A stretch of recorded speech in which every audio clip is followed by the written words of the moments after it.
My name is Liam and I'm part of the marketing team here at Netwealth, and thank you for joining us today for this Netwealth Portfolio Construction webinar. Our series designed to help you discover new investment opportunities and see wealth differently. Speaking of investment opportunities, we are delighted to have Amit Lodha join us today to share Fidelity's methodology for selecting its stocks out of the 30,000 available out there in the universe. However, before I hand over the mic, I will just quickly run through some important housekeeping items.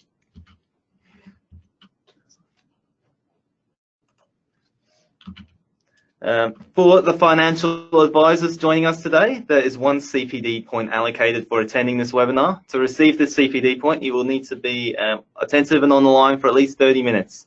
These CPD details will then be emailed to you within a week of this presentation concluding. This webinar is being recorded, and everyone who's online today will receive a copy of this session along with the slides in an email within the next week. If there's anything you would like to ask Amit, you can do so via the question tab in the toolbar to the right of your screen, and we will endeavor to get through as many we can at the end of Amit's presentation. And if you are on the social media world and would like to share anything today about today's presentation, please include hashtag NetwealthInvest or @NetwealthInvest.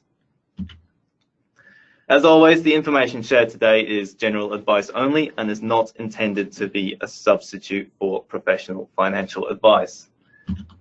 So before we get into it, just a little bit about us. Nearing our 20th year, Netwealth is an ASX-listed company established to help Australians see wealth differently and discover a brighter future.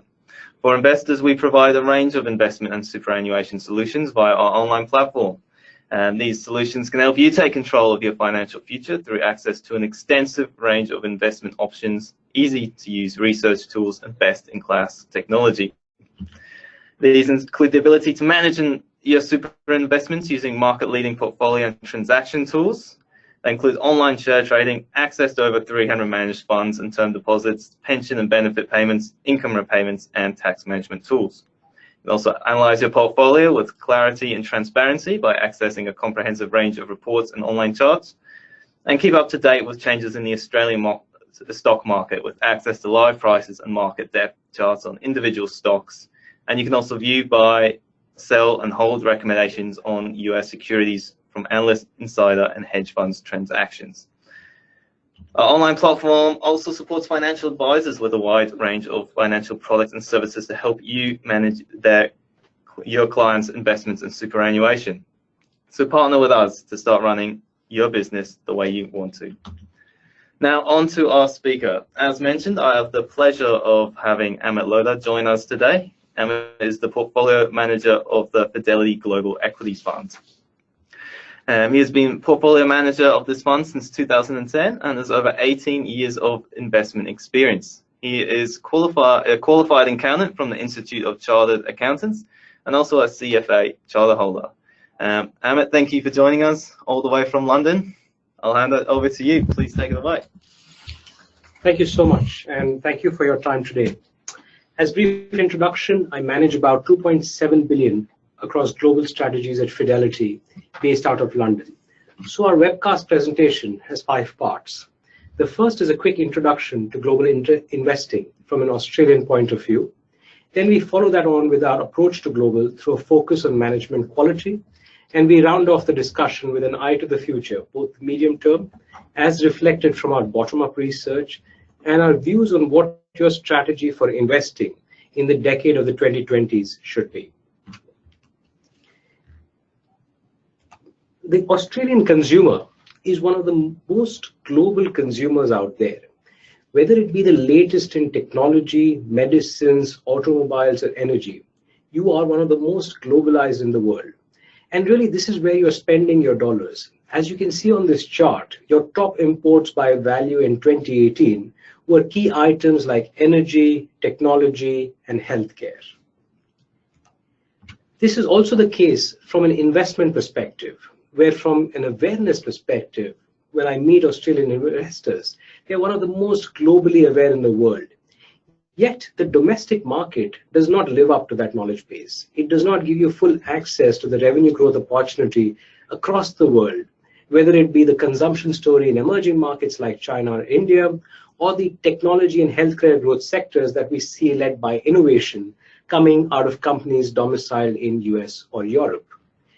And while the past is no guide to the future, yet it is fair to say that over the past 5 years, if you had a good allocation to global investing, you would have had better access to both the healthcare or the technology names, which have really been the winners and the value creators over the past few years through access to the US market. And this is really the key benefit of investing in an actively managed global strategy, which allows you to react swiftly to changes ahead of changes in market leadership and take advantage of opportunities available globally. So with that fundamental backdrop, how do we really think about global investing? Actually, with a very simple toolkit. Think of this as our three-legged stool: management, industry, and valuations. Doing your work on the industry value chain on a global basis allows you to get a sense of what valuations you should pay for that particular stream of cash flows. A great management team is your tool to unlock those cash flows. Industry analysis has to be global in approach, as even in a world of Brexit and Trump, the lens through which you evaluate every local company has to be global in nature. So when you're looking at Coles retail in Australia or the real estate industry in Australia, you have to think about Amazon and its plans. If you're thinking about any of the banks, you've got to think about what JP Morgan, Visa, MasterCard have in mind. So your analysis has to be global in nature. On valuations, the focus on cash remains key. Ultimately, cash returned to shareholders as dividends or reinvested back in the business for future growth, which drives capital appreciation, is what matters to us. Profits are no longer a good barometer of success, as our accounting standards have not kept pace with the difference of how to appropriately value intangible capital versus tangible capital. So when you compare Rios trading at 8 times earnings to Salesforce.com trading at 45 times earnings, you think that the market is crazy, but actually you're probably using the wrong ruler. The ruler you need to use is cash. Cash is generally free from most accounting jugglery and is really what matters to us as shareholders. The question to ask is really, what is the free cash flow to shareholders that the company is generating? How much is returned to shareholders as dividends and buybacks? And how much of that is really reinvested back for growth? And lastly, management is your key to unlock it all. We spend an inordinate time not only on Excel spreadsheets, but evaluating the quality of management teams that we look to invest with. In a world impacted by high levels of technological disruption, we do it by spending time with all levels of the management team, the CEO, the CFO, and the Chief Technology Officer, to make sure that innovation and technology permeates through the organization irrespective of the sector. And if any one of those legs falls through, either our opinion on management changes, industry changes, or valuation changes, the investment thesis changes. The firepower behind our process is the global analyst team at Fidelity. With over 150 analysts and 230 research professionals, this is by far one of the largest global research powerhouses in the world. Our analysts work on single global technological platform, which allows us to share our insights and are broken up into sector teams, as that is how we believe dots are best connected on a global basis. So when you are trying to get insights on the outlook for the Apple iPhone, most of your best research is done in Taiwan or Japan, where the bulk of the supply chain resides. And having a global research team is an invaluable asset in that quest. The way we distill ideas from the 3,000 or so stocks that Fidelity has proprietary ratings on to the 80 or so that we are interested in the portfolio is through an overarching focus on management. To us, management is critical in every step of the way, whether you're thinking about the short term or planning for the long term. From a medium-term view, if you're investing with a 3-year time horizon like we do, the probability that a recession is within your time horizon is high, especially given the length of this economic expansion. A strong management team is like an experienced captain whose value is really visible when one needs to navigate rough waters. And when we talk through some stock examples, we will walk you through one of those captains. If you take a longer-term view, the pace of disruption will only continue to rise. It will continue to touch each and every industry, And again, a management team with the right focus on investing for future and thinking more like owners will be better prepared to navigate this environment. Warren Buffett once said that someone is sitting in the shade today because someone planted a tree a long time ago. We want to invest with managers who are thinking about planting those seeds today. While we are evaluating managers, there are certain things that are in common. Their philosophies around capital allocation, incentive structures, etc. However, there are certain things which are unique to the industry that they operate in. I'll spend some time on this slide and take you through some quick examples of what we think are some of the unique factors of evaluation relevant for each industry. Starting with the oil and gas space, having been a resource analyst, to me, there are two things of utmost importance when you're evaluating a resource management team. Number one is their track record around safety. And number two is how they think about resource replacement.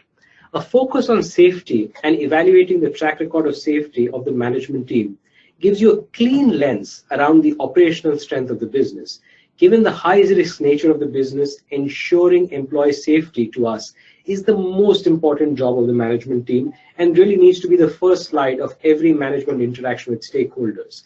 A safely run business drives strongly motivated and engaged employees. BP had to learn this lesson the hard way, and more recently we've seen the disaster at Vale on its iron ore mines, again confirming why it's so important for resource businesses to focus on safety. The second thing that a management team of a resource business needs to be evaluated against is resource replacement. Whether you're an oil and gas business or a mining business, you are utilizing a depleting resource to generate your cash flows today. How you invest to make sure that the resource continues to grow and seeds are sown for the future is an important measure of business success. High cash flows today could actually be a sign that the business is not investing enough in the future, and this becomes another important and unique vector of evaluating management teams. Moving on to the technology sector, the only thing that matters is how the management team is thinking about innovation and disruption. It is one of the fastest moving sectors in the market with some of the shortest cycle times of company life, yet paradoxically some of the highest valuations. Satya Nadella, the CEO of Microsoft, in one of his addresses had a great quote where he said the technology business is like a Formula One race. It is not how fast you drive down the fairway, but how well you take the turns that differentiates the winners. Disruption is that turn, and what systems and processes the management team have put into place to navigate those turns will give us a sense of comfort around the longevity of those cash flows. Moving from technology and innovation to financials, while innovation is important in technology, technology is important in running a financials business. But too much innovation is also probably not what the doctor ordered. The key criteria of a successful financials business is how it is good in evaluating its regulator and staying on the right side of the customer trust equation. Whether it be the Royal Commission in Australia or the mortgage crisis in the US, those companies which have always had a strong focus on ethics and run their business with a high degree of regulatory and compliance oversight will ultimately always have a higher customer trust. So again, while the Excel spreadsheets might tell you one story, it is important to get into the weeds, work to understand the regulatory perception and the view of the business that you invest in and the customer trust that they enjoy. On paper, no two sectors could be as different as oil and gas and healthcare. But when evaluating the management teams, the two criteria that we look for are strikingly similar. Number one is safety. Obviously, you want to make sure that your drugs or medical devices have a high degree of efficacy as well as balanced out by limiting harm to the patient. At the same time, a pharma company or a medical device company needs to make sure that it stays relevant over time, as again, its assets are basically melting ice cubes. What do I mean by that? Basically, the key asset of a pharma company is a patent-protected drug. When the drug is patent-protected, it will have very strong earnings and very strong cash flow growth. However, as soon as the drug goes off patent, the earnings will fall off a cliff. Consequently, the healthcare industry is very much like the oil and gas industry on this constant treadmill of resource replacement. Whether they do this through in-house innovation and drug discovery or business development through M&A, a management team, again, is very important to make sure that the seeds of the future are planted today. My last example is on automobiles. It is generally easy to make decisions and judgments of what is important. However, there are times when the industry is going through such an extended period of disruption and uncertainty that it is very difficult for even the management teams, let alone investors, to see through the fog. The automobile industry, in our view, is the case in point, where autonomous driving, electric vehicles, and car sharing are likely to change the industry in ways unimaginable over the next 10 years. Investing in the auto industry today is very much like investing in the personal computing industry in the 1980s or the e-commerce startups of the 2000 tech bubble. A lot of capital thrown at the problem with a lot of startups, but unclear how it all shakes out. As participants, we continue to observe and learn along with the management teams, but are very cautious about deploying capital into an industry at this stage. So far, I've shared some insights on how we think about management in the context of the industry that they operate in. Now let's talk a bit about stock examples to see these working in practice. One of the things I hear a lot of investors talking about is artificial intelligence and how it will eat active management. I both agree and disagree with that. I think AI and technology in general is important and needs to be embraced. We use a lot more technology today in our research process than we did 10 years back. But the thing about investing is that the search for the elusive edge, and to me, technology and AI will always be something that we need to have and must have, but not something which will provide that edge. As long as companies are run by humans, and there's ultimately a human at the end of every investment decision, human qualities will be very important in investing. Creativity and empathy make us human and differentiate us from machines, which are generally products of strict rules and instructions. To differentiate ourselves, we need to focus more on what makes us unique. Consequently, in our process, we find that the importance of company meetings, site visits, and regular interactions with management teams has only become more important over time. When moats are falling away at a fast pace, the importance of great management only increases. Investing is all about searching for those leaders, and once you find them, sticking with them as they evolve their strategy to fight against the growth and economic headwinds with constant innovation. If your choice is right, again, compounding will be your friend. The constituents of what make a great management team are constantly changing and evolving and are probably too exhaustive to list.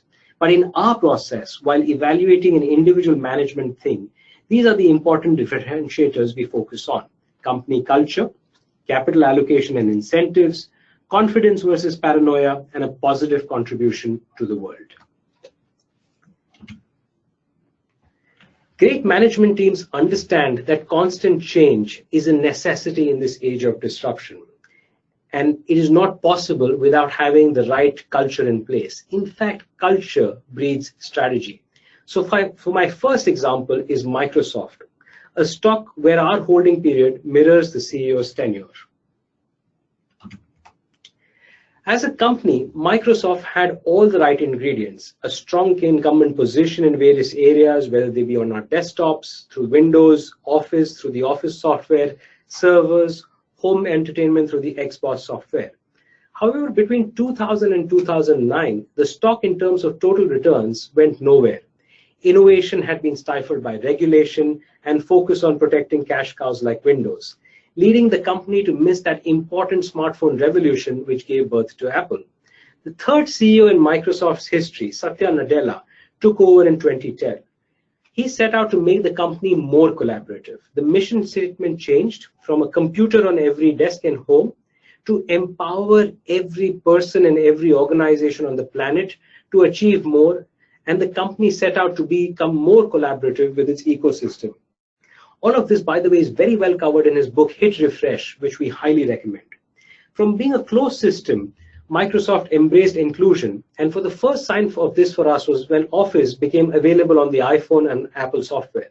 Since then, Microsoft has hardly put a step wrong, moving from a license fee-driven model to a subscription-driven model, higher predictability and multiple for the business, strong growth in the cloud business, a strong number 2 behind Amazon's AWS with the USP of no competition with the clients, continued investment in innovation through business development like the LinkedIn acquisition, HoloLens, or quantum computing, setting up the story for the next 3 to 5 years. And again, prepared to walk away from the failed acquisition of Nokia. So you've seen very strong performance of one of the top 5 stocks in the world over the last 15 years, managing to regain its crown again. Elephants can dance. So what are the learnings from the Microsoft example? Preparation is the #1 criteria of building success. Understanding the business and the industry is very important. Corporate change, especially a new manager, can be an important catalyst to drive change, especially in incumbents like Microsoft, which already enjoy strong industry positions, but where the stocks have been average performers. And with the right ingredients, elephants do dance. Our next example is Jamie Dimon of JP Morgan Chase. Jamie took over in 2006 and really navigated the bank exceptionally well during the Lehman crisis of 2008-2009. JP Morgan's focus on risk and managing regulatory exposure was undoubtedly important in that. However, the bank and its management team did not rest easy. Coming out of the crisis, Jamie and his management team realized that technological change was accelerating, especially with the ongoing fintech revolution. JP Morgan was one of the only few banks which ratcheted up its investment spend on technology from $4 billion pre-crisis to $9 billion post-crisis, which is, by the way, the net profit of most of the Australian banks. In an environment when everyone became fearful of investing, JP Morgan showed courage to invest for the future. And again, an example of a management team which used a recession to its advantage. And you fast forward today, the bank had some of the best technological systems. It has created new business and revenue lines with its investment across business verticals, especially on the credit card and the US home banking side. So a management team which has proven that there is no point letting a crisis go waste and has shown its ability to accelerate its business during those bends in the road. So what were the key learnings from investing with Jamie? Invest with contrarian managers who are prepared to take risk when the time is right, who are prepared to go against the status quo, who are proactive and forward-looking. While JP Morgan and Microsoft would be examples well known to all of you, my next 2 examples may not be that well known unless you've heard me before. Kotak Bank, run by CEO and founder Uday Kotak, is an Indian-listed financial conglomerate which is one of the strongest wealth creation stories in emerging markets. Since converting to a bank in 2004, incidentally the year that I joined Fidelity, Kotak stock has compounded at 32% over the last 15 years. The senior management team has been together since inception with one of the longest uninterrupted tenures in the global equity universe. And this is really the advantage of investing with an owner-manager. They invest capital as if it's their own because it is their own. They think about investing for the long term as they're focused on intergenerational wealth transfer. And with a strong focus on risk, this enables them to be good stewards of capital for long-term compounding. Kotak has been a key position for us for a very long time because of all these factors, as also the fact that in emerging markets where good corporate governance is so difficult to find, Kotak embodies almost all the principles that we look for. So what are the key learnings of investing with Kotak? Number 1, culture beats strategy. Owner-led, founder-led companies, if they have the right focus on capital allocation and risk, have the potential to create significant long-term value, as we see with the Silicon Valley startups of Google, Facebook, Amazon over a period of time. Focus on business longevity, prudent capital allocation are your winning strategies over the long term. My next example is Ocado, again a founder-led business that we've known well for a long time. Ocado started off as an online grocer, wanting to change the way the biggest item in our consumer wallet is spent, groceries. An online delivery model through centralized warehouses and automated robots was perfected over time, something that Kohl's, for example, is working on today. In this phase of its business model evolution, and really since the IPO, the stock was of little interest to us. We got the convenience aspect and agreed that this was the way of the future, but unfortunately, setting up warehouses is expensive and was unlikely to make us as shareholders money. But the company under co-founders Tim Steiner continued to bumble along, gaining market share in the UK and being known for exceptional customer service. Then one fine day in 2014, the management pivoted the business model. They said they were now willing to share their unique online software delivery model with other retailers around the world. From a grocer, they wanted to become a software company, and sure enough, while the excitement was high initially, Between that announcement and their first real order from an independent grocer, it took them 3 long years. In hindsight, an excellent period of underperformance, which allowed us to patiently accumulate the stock. And then when Amazon bought Whole Foods, signaling to every global retailer that their margins were equal to Amazon's profit, sure enough, Ocado was the provider of the software code needed by every retailer to stand up to Amazon. As a resources analyst, I learned a long time ago that in a gold mining boom, it is not relevant to speculate on which is the gold miner which will find gold, but you need to find the person who's going to be selling the pickaxes. Like London buses, the orders arrived, including a huge order from Kroger, and the stock has pretty much 5x'd in value since the lows of 2015, 2016, because it is the provider of pickaxes. And this is not it. Our visits to Ocado gave us ideas to invest in other areas of robotics and machine vision in companies like Keyence, listed in Japan, and Cognex, listed in the US, based on our analysis of the ecosystem and the value chain. So a stock which is not only fulfilled and continues to fulfill the criteria, but also adds tremendous value because the management team is so far thinking that it allows us to utilize that. What are the learnings from this investment? Again, a contrarian and flexible mindset. Disruptive companies need to adapt. And as Lord Keynes said, when the facts change, be prepared to change your mind. Be cognizant of the opportunity. In one pivot from being a UK-only grocer to a software provider, the entire global retail landscape opened up. Ocado changed its addressable market immeasurably, from being restricted only to the areas around London to the world becoming its marketplace. Yes, it took it some time to execute, but for those with patience, the compounding came through.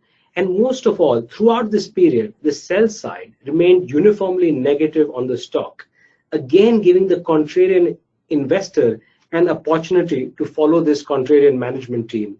One of the best quotes from the Ocado management, which I love, was when they missed their earnings estimates. And one of the quotable quotes was, "Missing analyst estimates is just white noise."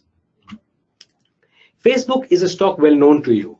This is a stock and a business on which we have changed our mind.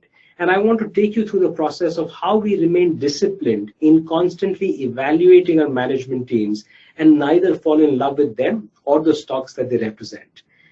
We were fans of Facebook since inception, no pun intended. An under 30-year-old founder with a mindset to connect the world with a strong management team comprised of managers we highly respect, like Sheryl Sandberg from her Google days. Facebook gave us a 10-year investment thesis of Facebook as a key opportunity number 1, then Instagram, and then WhatsApp and Messenger further out in the future. They could do no wrong. Continued investments in VR and artificial reality seemed to sow the seeds for the tree of the future. But then one meeting with management in early 2017 changed all that. This was just after the 2016 US elections. The Cambridge Analytica issue was in the fringe press. And when we asked management about their views on privacy and trolling and Russian political interference, our sense was that the management took these issues too lightly. While the earnings growth and potential were all still strong, we felt that this created a wrinkle in the thesis. So we decided to step back from this investment. Management actions over the past year have given us no reason to change that view. Facebook, when it initially started, was a tool of good, connecting people. However, given the events of the past year, the organization, in our view, needs a drastic rethink of its business and technology. Until that happens, we think we have better opportunities elsewhere. If you really think about it, move fast and break things, which used to be the Facebook motto, was the right motto for the organization to live by when it was a startup and wanted to be nimble. Break things is not the right motto when you have the personal data of 1 billion people of the planet on your platform. So the learnings from this is to constantly reevaluate the management team, and if they are not fulfilling the high hurdles we set, we move on. The dilemma of social responsibility, of ESG things, is something that we think that management teams have to increasingly think about, and this is again an area that we think Facebook is not really doing its due at this point of time. So hopefully it is clear that we believe in good management teams. We also follow good managers. Rolls-Royce, Lafarge, and GE have some of been recent purchases in each of these cases. They've been staffed by new managers that we've worked with and observed in the past. Rolls-Royce is currently led by Warren East, who we knew well from his days at ARM. Lafarge by Yan, who we knew well from his days at Sika, and GE, most controversially, led by Larry Culp, who's been one of the strongest leaders in the industrial space, a leader at Danaher, which had very strong holding returns during his time frame. As you can see in their past roles, all three of these managers handily beat the S&P 500 and our return targets, and we hope they will do the same in their current roles. One of the interesting quotes from Larry Culp while he was talking about GE's asset sales was a quote from John Wooden, the famous basketball coach, saying, "Be quick, but don't hurry." Culp clearly does not want to see a fire sale mentality developing around GE's asset sales or to sell straw hats in winter, as GE has been prone to do. These recent purchases are an excellent segue into talking about from the past and the present to moving forward. As this quote says, if one is mentally always out of breath all the time from dealing with the present, there is almost no energy left to imagine the future. Given financial markets are so short-term, very few spend time thinking about the far future. Let's do that in the next few slides. As you know, we are bottom-up investors. And what I'm showing you here is the aggregation of all the bottom-up earnings estimates of all the 150 analysts at Fidelity. What this shows me is two things. One, the big picture was that 2018 was an excellent growth year around the world. There was robust top-line growth, operating margin expansion, and below-the-line leverage from lower tax rates. In 2019, though, we see a meaningful slowdown around the world. Sales growth will be meaningfully slower, as we expect very limited margin expansion and effectively no below-the-line leverage. Fingers crossed, 2020 will hopefully see things getting better. We can go into a lot more detail on this in the Q&A, but big picture, the culprits are Chinese weakness, commodity weakness, strong US dollar, and both financial and operating leverage going in reverse. If we were to cut 2019 into two halves, you would see that the analysts expect this to be a year of two halves, a poor first half, and then fingers crossed for an acceleration in the second half. This chart is really the key chart for me because this is my edge chart. This shows to me where Fidelity analysts on aggregate by sector or geography are different from the street in terms of earnings, and then what the revision trends have been around that. We are most bullish versus consensus on energy, telecoms, and healthcare, and most bearish relative to consensus on anything China related, especially mining and materials. Our earnings revisions have also been generally negative over the last 3 months, with interestingly the highest negative revisions in technology, followed by energy, and the best upward revisions in utilities and financials, which I think will be hard pressed by the events of last night with the Fed changing its mind. Semi and the Apple supply chain remain areas we are most concerned about. On a regional basis, we like Japan. We don't like much in China versus consensus, though personally I would not read too much into the Chinese data, as over long years of looking at this, I know that brokers in China are very reticent to become bearish because they have to be mindful of some other considerations. The US picture, which is negative on the tech revisions, is really reflective of the poor revisions in technology. So that was the near picture, a generally cautious view of the world with some worries around China. Let's end with some long-term thinking. The 20s are hardly 9 months away. So we really need a strategy of how we are going to invest in the 2020s. What is our vision for the next 10 years?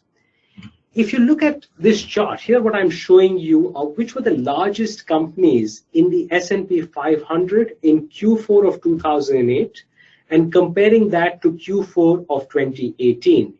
Indeed, most of the wealth creation in the decade of the 2000s was driven by China and commodities. If you were leveraged to China or you were leveraged to commodities like energy, that is where most of the wealth was created.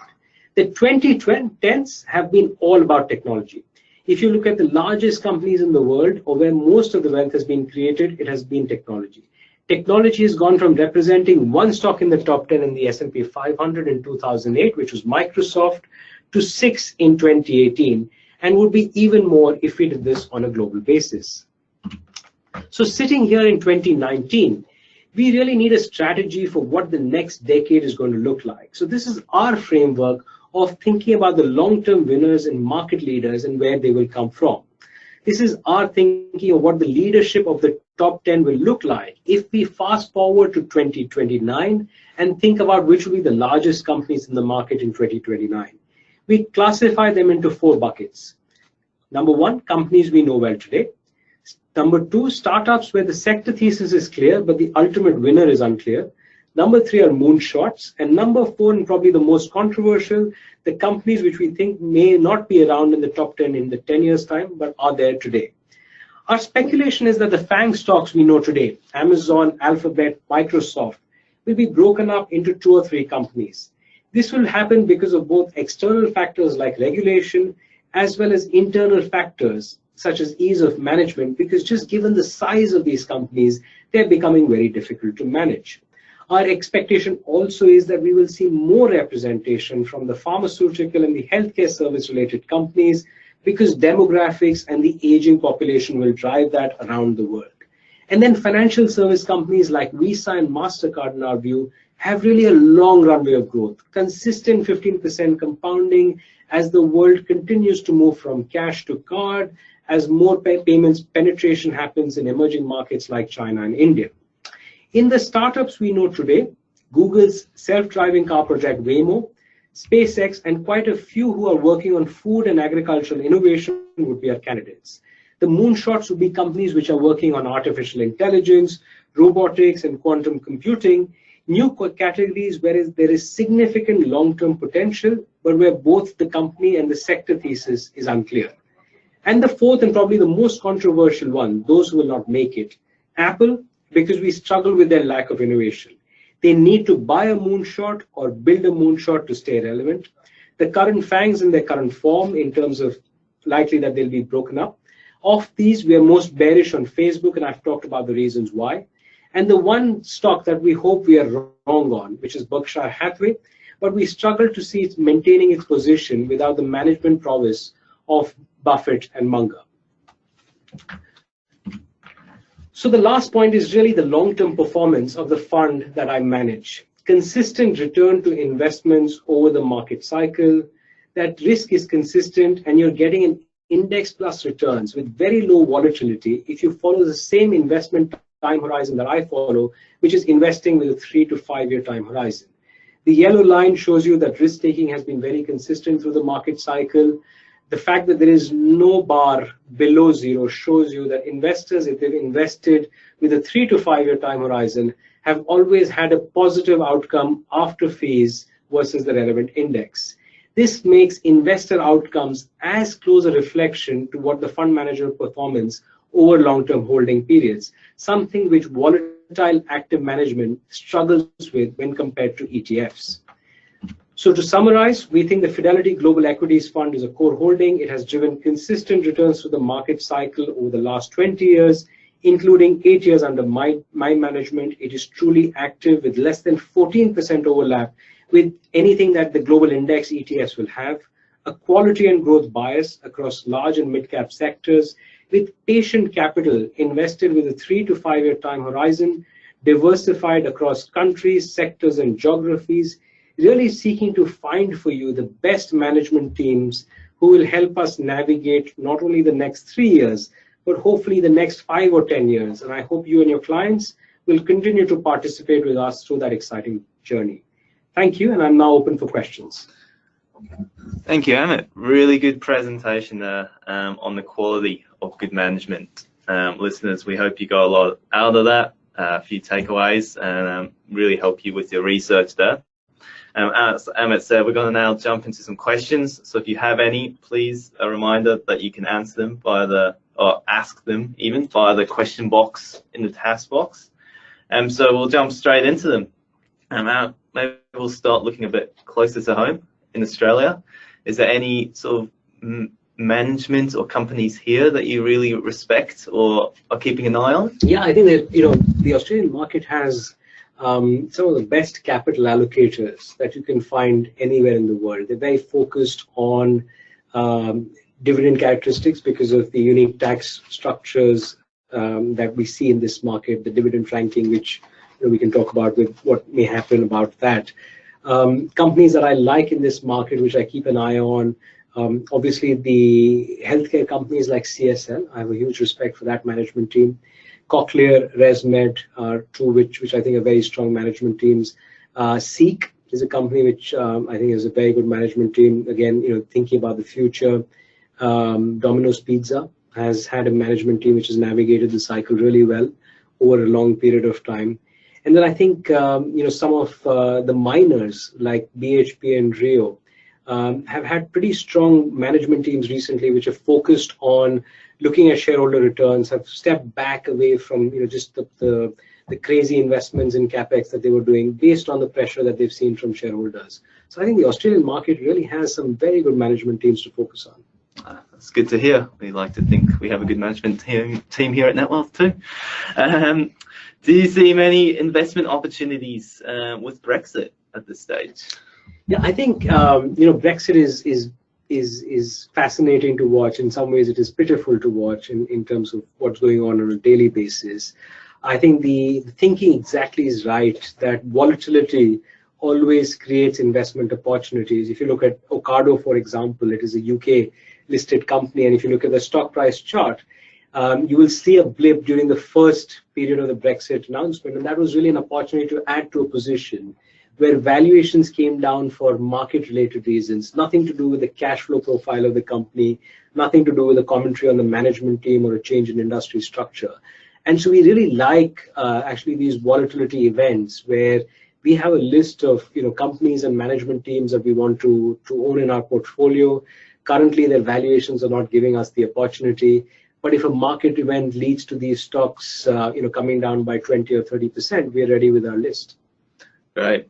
Another question that's just come in. Obviously, given the Royal Commission here in Australia with the banks, there's obviously going to be an opportunity for restructure or new management to come to these top financial institutions. Do you see that as a big opportunity for investors, or is that something to be wary of at this stage? Yeah, I think in my investment process, governance is very important, as I'm sure with the amount I've talked about management will not be a surprise now.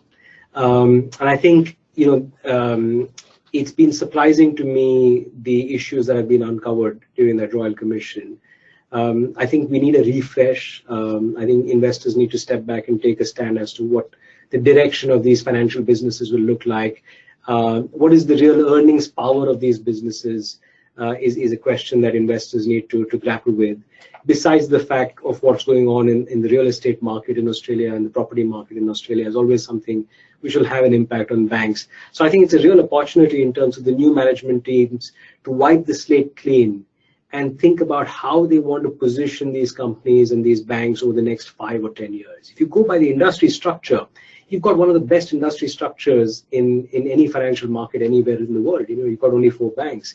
If you look at the US, there's over 100 banks. If you look at Europe, there are over 500 banks. So the market structure in Australia, which I focus on a lot, in my 3-legged investments tool, management, industry structure, and valuations, you've got a very strong industry structure, and it's now really to find that good management team amongst the new ones which will come over the next few months or year, the one that will be able to go the distance. Yeah, good points there. And for investors, yeah, obviously keep an eye out on who these banks do hire, if they make any hires, and do your research into their track records. It sounds like that. We got a question here from Melanie, who's asked, how do you deal with the focus companies have on quarterly reporting, particularly in the US? Yeah, that's a great question, Melanie. And for me, I would prefer management teams to think about the longer term. So this is why I love investing with managers who think intergenerational wealth transfer. And I talked a lot about my investments with founder CEOs or CEOs who think like owners, because they can whittle away these quarterly fluctuations. And the Ocado quote of missing a quarter is white noise is really true. I mean, a quarter doesn't tell you anything about the long-term earnings power of the business. Unfortunately, I think we as an investment community are to blame because, if you look at the algorithms, the daily trading, the hedge funds, everyone's interested in the very short term. The way I look at it is that I think the short-term battle is already lost to the algos and the hedge funds. The only way that we as long-term investors can add value is by extending our durations and giving that same ability to the management teams that we invest with, that they can also extend their durations. Make the right decisions, not from a 1 year perspective or a 3-quarter perspective, but really from a 3 to 5 year perspective. So that's really what I focus on. I look for management teams who are not worried about missing a quarter if what it means is that they're doing the right thing for the future. Oh, good. I hope that answers your question there, Melanie. We've got a question here from Lana, who's asked if you wouldn't mind ranking the importance you place on valuation, cash flow, momentum, and profitability. Yeah, that's a tough one. I think you've got to, it depends on the industry, it depends on the structure of the industry, it depends on the management team.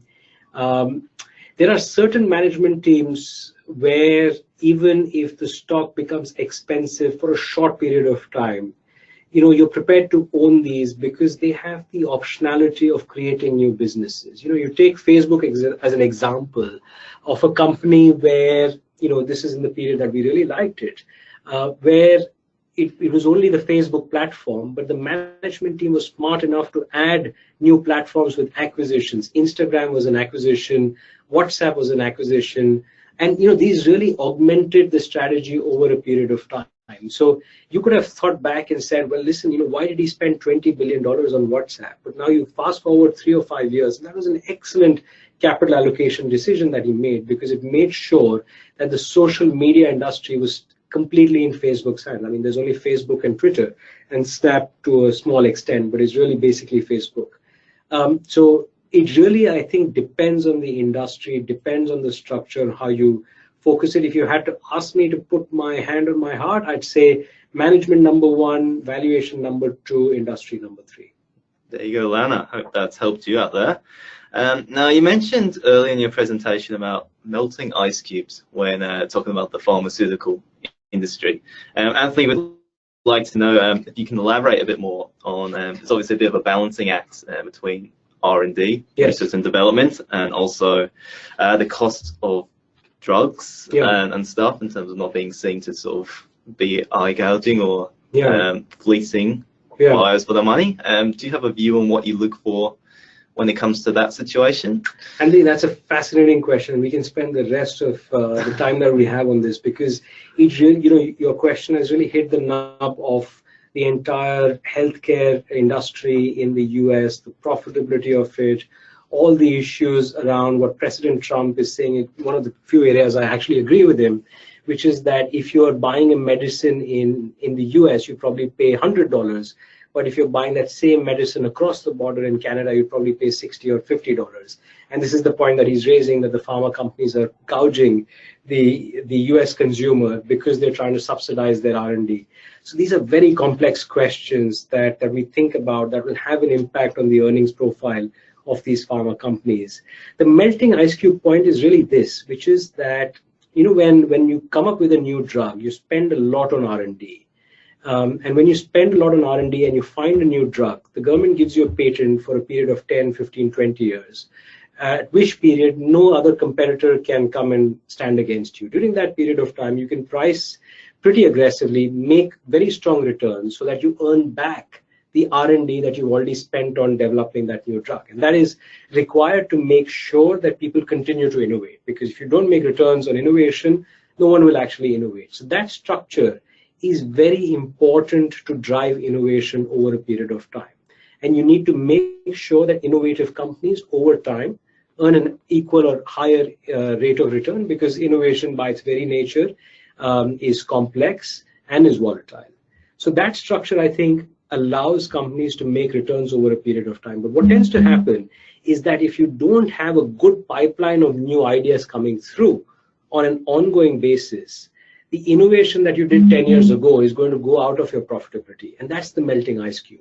So you always need something to come in and replace the innovation that you did 10 years back, because you're going to lose that patent protection in the drug, and your profitability is going to go from 100 on that drug to straight down to 20 or 10.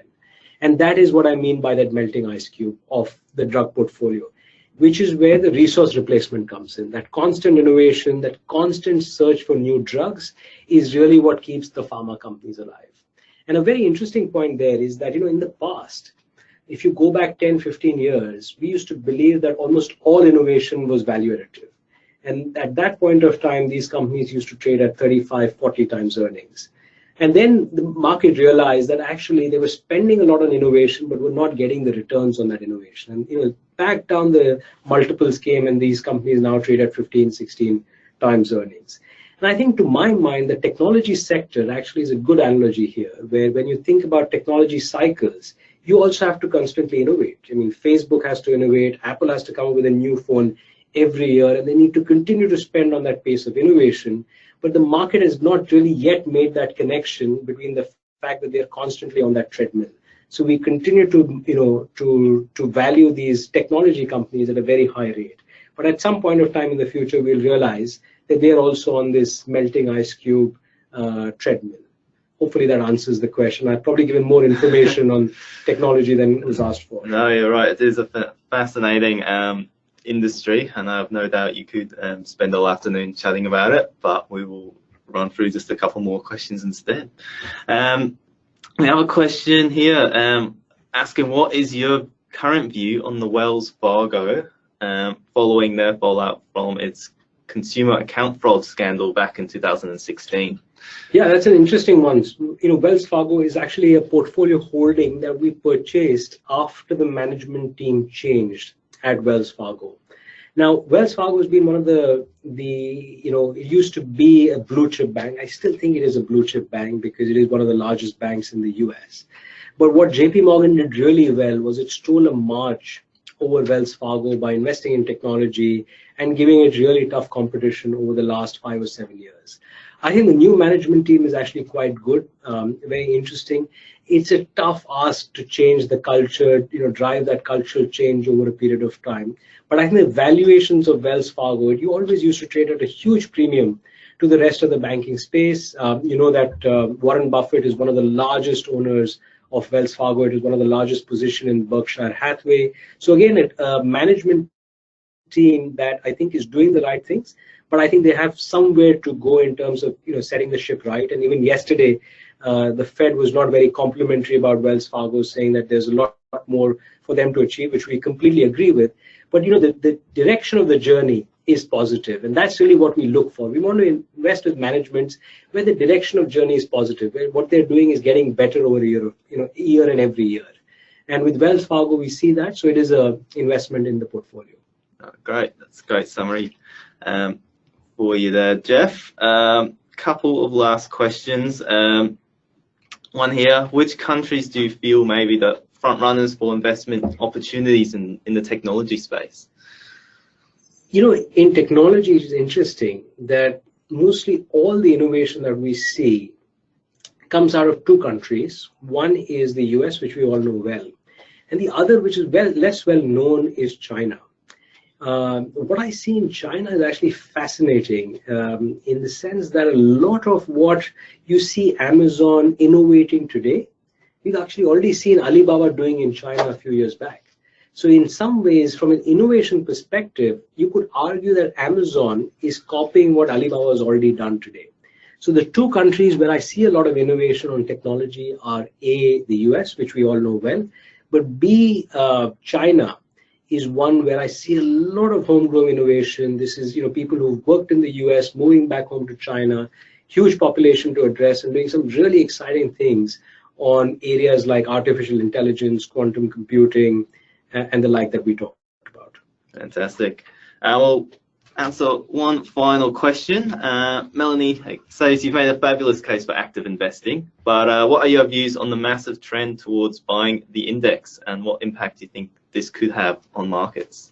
Yes, you've saved the toughest question for the last. Yeah, I think passive investing, obviously from a fee perspective, is a good way to allocate portfolios when you're just looking for index minus a small fee performance. But I think active management will become more and more important.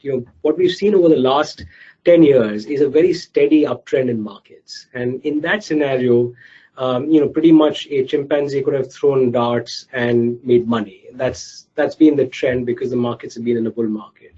If over the next 5 years or the next 10 years, you expect markets to be more volatile, because of the fact that valuations are pretty high, the economic cycle is coming towards its end, you will need to differentiate between companies. Do you invest in Facebook versus Amazon versus Apple? Do you invest in any of them, or you look for new companies like Ocado to drive growth for you? I think is an important consideration where active management can add some value. The other thing I would say to that is also that these large companies, which are the biggest part of the index, which are your key owners, have become very big.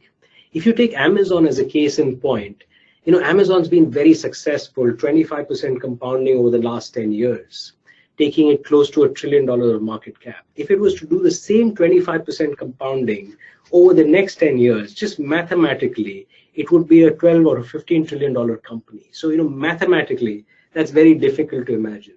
If you want wealth creation, if you want returns, you will need to find areas in the mid cap, in the growth companies, because that's where the compounding will come. That's where the new ideas will come. So I think the compounding from some large caps will come through, but a real amount of wealth will be made in investing and finding those next Amazons, those next Facebooks, those next Googles. And that's where active management can hopefully add some value. All right, excellent. Amit, thank you so much for joining us today. It's been a pleasure. Thank you. My Great pleasure. Presentation. Listeners, thank you for joining us. We really hope you found this session valuable. Before we leave you, just a couple of reminders. First of all, for advisors on the line, you will receive a CPD point in an email within the next week. Within this email will also be a recording of this presentation and the slides. Everyone who joined us on the line today will receive that email. Coming up, you can check out our Compare Funds and Models page on the Netwealth platform and find some Fidelity's offerings on there. And please check out our Portfolio Construction podcast series, where we speak to a range of investment leaders on some more strategies. Financial advisors, make sure you jump online and search for our upcoming advisor webinar, where our very own Keith Chu, Head of Technical Services, will be analysing the federal budget announcement that's happening next month and what impact that could have for you and your clients. And something that's relevant for a lot of people on here is that we're big sponsors of Banker, who support financial literacy in schools. They provide basically an online platform for kids to work in a virtual economy, and they get hands-on experience with real-life financial practical skills such as mortgages, rent, compound interest, insurance, you name it, and really help set them up for life. So feel free to jump online and find out more about that on our website. We'll include a link in our email, and refer a teacher to get that happening in your schools, and that's on us. Thank you again for joining us. We hope to see you next time, and enjoy the rest of your day.